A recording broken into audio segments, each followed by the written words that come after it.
until now we've had difference of phases of religion now that we know as Hinduism. So we've had like an ancient Hinduism where we followed like really barbaric things, and then we had a Vedic Hinduism. Now we have this Hinduism where we follow deities. But what do you think might be the future of Hinduism that might go on from now? Looking at the circumstances and situations imposed upon us right now. Okay, you see, the question, if I can rephrase it, is simply saying, what is the future direction of Hinduism? Okay, we started with almost animalistic, barbaric, saying, okay, sacrifice animals, sacrifice human beings to, appease greater forces. We start in a very crude way. In the initial stages, even the Vedic scripture was saying, fear God. So we are kind of frightened of this idea of great deity in the sky. And then we evolved, become much more kind of human, kind of, focusing on humanity and the ideas of Atman and Brahman through experiential religion, not through, through intellectual gymnastics, but through first an encounter, like Kapil. We discovered there's more to us than meets the eye. This idea of the spirit as the underpinning to this reality dawned on Hinduism, become mature Hinduism. And still the idea is so abstract that we had to personify this idea through all these colorful gods and goddesses. We are not apologizing for it, and I'm not here to undermine them. If that appeals to you, that's your way.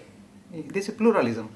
So we focused on these personalities that we get caught up with, and they kind of present the idea of the spirit, idea of Atman Brahman, in much more engaging manner. So we also live with that.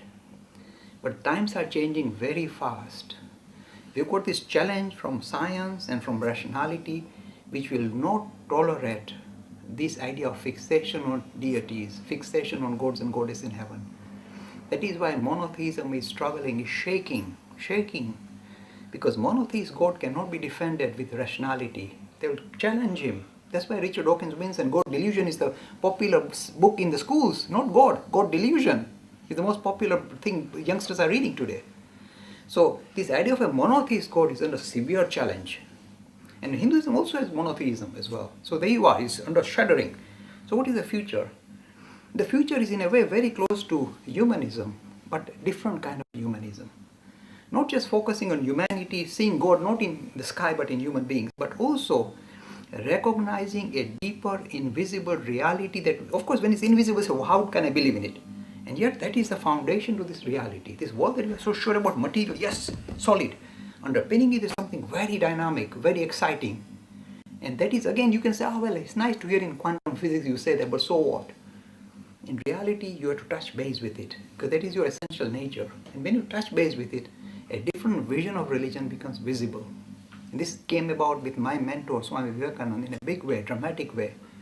And I classify it and I promote it everywhere as spiritual humanism.